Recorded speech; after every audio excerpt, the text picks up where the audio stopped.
What's up? It's vlog number 12. And on vlog number 12, rather than waiting to the end of everything, I'm going to tell you to subscribe right now. If you're just seeing this for the first time, you're putting a lot of trust in me, but I promise it's going to be at least moderately entertaining.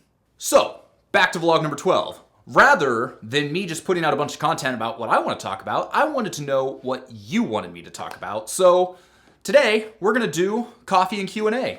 Got my coffee. Got my Q's. So let's try and attempt some A's. That was a stupid joke. I'm really sorry about that. I totally just realized my sweatshirt's got a big stain on it too, so just ignore that for the duration of this video. Can you do that for me? Great. Erica wants to know, when is my next trip and where am I going? My next trip is to Vail, Colorado. I'm going to be there all next week, so if you happen to be in Vail and want to go skiing, hit me up. I'm hoping that the weather is going to be better than it was on this trip.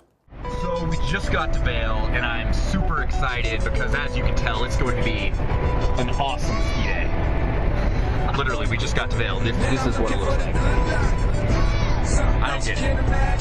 I think it's going to be, but we'll find out. I go out there every year. I love it. It's amazing. All right, Gary wants to know, what is the best way to add value to a product or course to make it sexier? I know adding a forum or a Facebook group is a good one. Do you have any examples of anything else? Yes, Gary, I do. Actually, I've got 3 examples of something else. Number 1 is the more ways you can distribute your content, the easier it's going to be to make sales. It's kind of that perceived value. Even if it's the same amount of information displayed in a number of different ways, people are going to look at that. And 1, it's going to make it seem like there's more value. And 2, it's going to cater to their preferred learning style. So here's what I mean by that. Shoot a video around, some piece of content. Take your video, turn it into an audio MP3, and you can use this as a podcast. And then take that audio and transcribe it and write it out so that people can read everything. You can include relevant links, all of that stuff. So you're getting the people that just want to skim through and read. You're getting the people that might be listening to it while they're commuting to work or something. And then you're getting the people that want to see the video. So you got video, audio, and written text all in one piece of content. And that's really easy to do. You can pay someone to transcribe it. You can literally just strip the audio from the video, turn it into a podcast, and you're good to go. A second way you can do that is by having office hours. So people love access to you. And as an experiment, one of the things I gave away in my last Location Rebel promotion was 4 weekly office hours sessions. And I'd never done this before. I had no clue how it was going to go. And it went great. People loved it. They were asking a ton of questions. They were engaged. And those people that have shown up for those have made more progress on their business than some of the other people. I actually still have 1 more of those to go. So if you're in Location Rebel, keep an eye out for that coming soon. So anything that gives people more access to you, generally going to be a good thing. Finally, the third thing to make your course even sexier, have some sort of element of accountability. I've said this forever. The person that nails accountability, that's the person that wins. You can have the best information in the world, but if people aren't acting on it and staying accountable for what they're trying to do, it's never going to happen. So that could be through dripped out emails throughout the duration of the course. You can pair people up in your Facebook group or your forum. So that is how I would make your course sexier. More ways of distributing content, live office hours and access to you, and some form of accountability. Next up, Malia wants to know, have you ever been to a swinger club? What did you do? How did you feel? What weird thing or person did you find? No, I've never been to a swinger club, but now I'm kind of intrigued. Great question. Did not see that one coming. But no, unfortunately, I guess I'm kind of lame. I've never been to a swinger club, but if you have been, I would love to hear all about it. That sounds great. Okay. Yeah, we probably shouldn't talk about swingers on here anymore. Moving on. Daryl wants to know, I'd love to be a sales funnel creator for certain types of blogs, personal development related, with information products, but I don't know if that's a thing or if anyone's done it. So here's the thing, Daryl. There are a ton of people doing sales funnels right now. This market's huge. Everybody wants to sell an information product, and there's a lot of people that want to capitalize off teaching you how to sell an information product. So there's absolutely a market for it. In fact, there's a really big market for it. The problem is there's a ton of competition.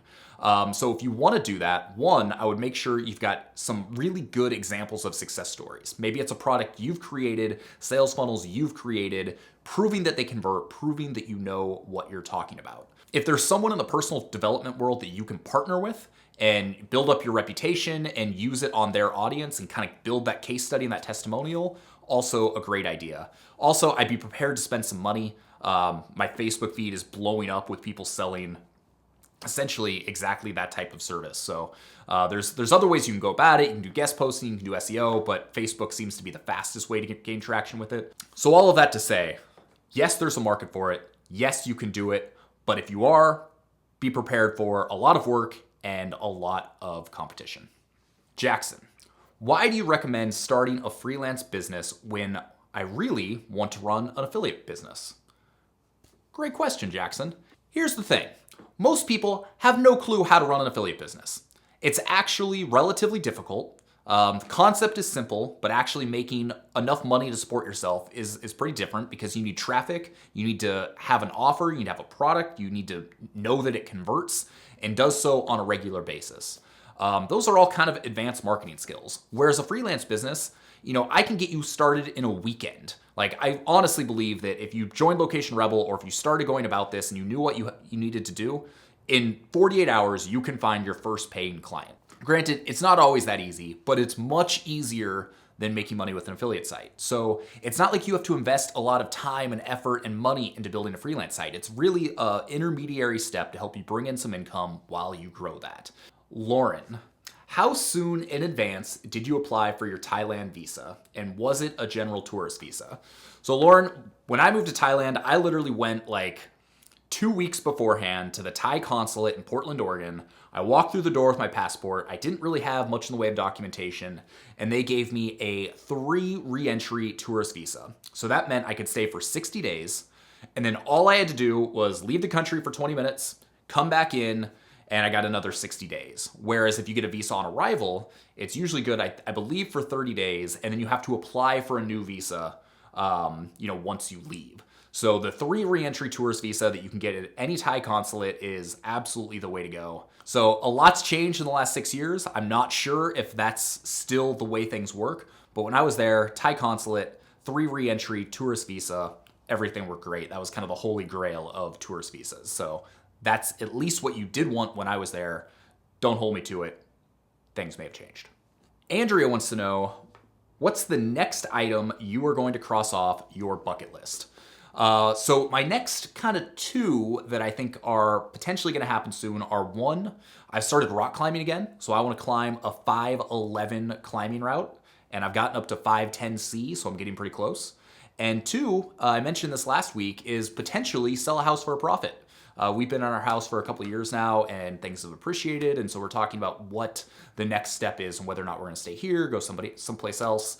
That's one of those big lofty goals that I never actually expected to happen. So to see that it's a potential possibility, that's kind of cool. Also got a bunch of travel coming up, but a lot of the travel is geared towards the golf stuff. So trying to become the youngest person to play the top 100 golf courses in the US and the world.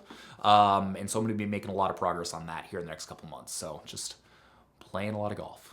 Elizabeth, if I don't want to travel, can I still be location independent? God, I get that question a lot, and it seems so obvious. Like, location independence isn't necessarily about travel. It's just about being able to have the freedom to do the things you want to do and work from the places you want to work on the timeline you want to work on. That makes sense? I think that made sense. You know what I mean. So even if you just want to work from your home office or Starbucks, or your home office and Starbucks, or your home office and Starbucks in Bali, I mean, you can do that. It doesn't matter where you work from. Being location independent, being a solopreneur, the types of businesses I'm an advocate of, you can do it from anywhere. Travel doesn't have to be part of it, and that's what's cool. I travel 3 or 4 months out of the year, but the rest of the time, I'm here hanging out in Portland. And finally, Courtney wants to know, what is your favorite part of this vlog? Honestly, Courtney, my favorite part of this vlog is being able to go back and look at all of these cool stories that I'm telling. Half the vlogs are travel, half of them are me sitting down in front of a camera, and I really enjoy going back and seeing the finished product. People seem to be getting a lot of value out of them. I think it helps people get my personality across. I've said this a bunch, but my hope is that if you ever meet me in real life, I'm exactly who you think I am. I don't try and hide behind something I'm not. I don't try and put up a facade. I'm kind of dorky. I'm kind of sarcastic. this is me. And so to be able to get that across on the internet, whereas a typical blog post, you're not able to do that, I think that's really cool. So I like the fact that my personality comes across, and I just love being able to go back and look at the stories that I've been telling. That's it for Coffee Q&A. Got a bunch of questions. Thank you for everybody that sent those in. Vlog number 12 is over. You know what I'm gonna say right now. Hit subscribe if you enjoyed this. We have new videos every single Thursday. Next week, we're gonna be in Vail, Colorado. So if you're gonna be in the area and you wanna hit the slopes, shoot me a message. We'll have a little travel vlog. It's gonna be kind of fun. But yeah, I love mixing these up, and thank you so much for tuning in, listening to me ramble. I have a great time with this, and I hope you enjoy it as well. In the meantime, I gotta go get my ski boots fixed and get a bunch of work done before spending next week playing in the snow. So I hope you guys have a fantastic week. Can't wait to talk to you soon, and I am out of here. Peace.